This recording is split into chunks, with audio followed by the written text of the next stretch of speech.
প্রিয় দর্শক, আপনারা জানেন ভারতীয় সাংবাদিকরা যেভাবে একের পর এক গুজব ছড়াচ্ছে, রিউমার ছড়াচ্ছে, তাতে আলটিমেটলি ভারতেরই কিন্তু ক্ষতি বেশি হচ্ছে। কিভাবে সেটা দেখেন, ভারত কিন্তু ধীরে ধীরে তার প্রতিবেশী যে রাষ্ট্রগুলো আছে এবং তার আশেপাশে, কিংবা যদি বলি সাউথ এশিয়ার, দক্ষিণ এশিয়ার যে রাষ্ট্রগুলো আছে, এইগুলা থেকে কিন্তু ভারত একরকম দূরে সরে যাচ্ছে। এবং এটা এতই দূরে সরে গেছে যে মালদ্বীপ থেকে ভারতের আধিপত্য দূর হয়েছে, এরপরে ধীরে ধীরে নেপাল থেকে ভারতের আধিপত্য দূর হয়েছে, এরপরে প্রতিবেশী রাষ্ট্র পাকিস্তানের সাথে জানেন তাদের একটা বৈরী সম্পর্ক দীর্ঘদিন ধরে, এবং এটা যুগ যুগ ধরে পাকিস্তানের সাথে তাদের একটা যুদ্ধ পরিস্থিতি চলে সব সময়।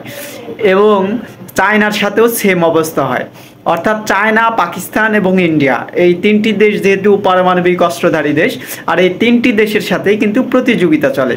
কিন্তু পাকিস্তান আর চায়নার সাথে একটা ভালো সম্পর্ক চললেও ভারতের সাথে আর পাকিস্তানের সাথে কিন্তু একটা বৈরী সম্পর্ক, শত্রুতার সম্পর্ক। একই সম্পর্ক আন্তর্জাতিক রাজনীতির ক্ষেত্রে চায়নার সাথেও রয়েছে।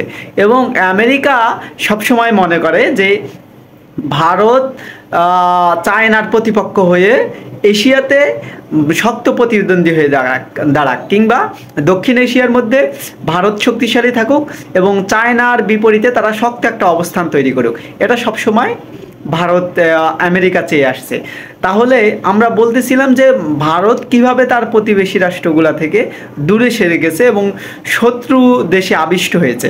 ভারতের চারদিকে এখন শত্রু রাষ্ট্র, চায়না তাদের শত্রু, পাকিস্তান তাদের শত্রু, নেপাল তাদের শত্রু, মালদ্বীপ তাদের শত্রু, এবং সর্বশেষ বাংলাদেশের সাথেও এখন তাদের শত্রুতা চলছে।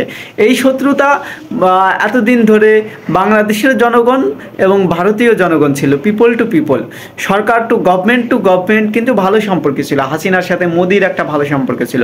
কিন্তু এখন পরিস্থিতি এমন দাঁড়িয়েছে যে হাসিনার সাথে নয়, এখন পিপল টু পিপল এবং গভর্নমেন্ট টু গভর্নমেন্ট পর্যন্ত বাংলাদেশের সাথে ভারতের একটা শত্রুতার সম্পর্ক তৈরি হয়ে গেছে।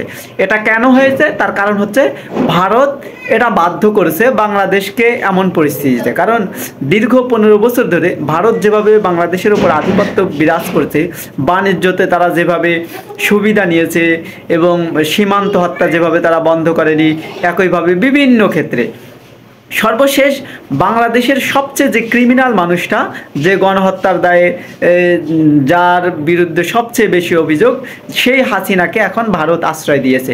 শুধু হাসিনাকে না, বাংলাদেশে আওয়ামী লীগের হেভিওয়েট যেই নেতারা আছে, বড় বড় নেতাদের সবগুলাকে ভারত আশ্রয় দিয়েছে। এবং ভারত তাদের বিভিন্ন সূত্রে আমরা জানতে পারি যে ভারতের সহযোগিতায় তারা দেশ ত্যাগ করে এবং ভারত সেখানে চাপ প্রয়োগ করে। এ ধরনের একটি রিউমার প্রচলিত আছে। তো কথা হচ্ছে, ভারত এভাবে বাংলাদেশের সাথে বাংলাদেশের ক্রিমিনালকে আশ্রয় দিলে বাংলাদেশের জনগণ অবশ্যই ভারতের সরকারের মুখে চুমু দেবে না, অথবা ভারতীয় জনগণকে ভালো দৃষ্টিতে দেখবে না।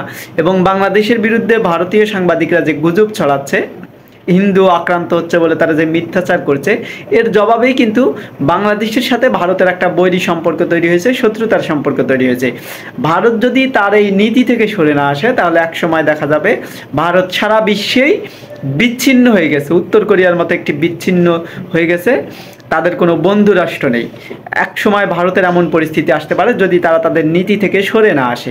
প্রিয় দর্শক, আপনারা কি মনে করেন যে ভারত ধীরে ধীরে তার চারদিকে শত্রু রাষ্ট্র নিয়ে খুব বিপদে আছে, কিংবা ভারত কিভাবে তার ভারতের যে প্রতিবেশী রাষ্ট্রগুলো আছে তাদের সাথে শত্রুতা কারণে ভারতের কি ক্ষতি হতে পারে, ভারতের কি চ্যালেঞ্জের মুখে পড়বে, এই বিষয়ে আমাদের কমেন্ট বক্সে আপনারা জানাতে পারেন।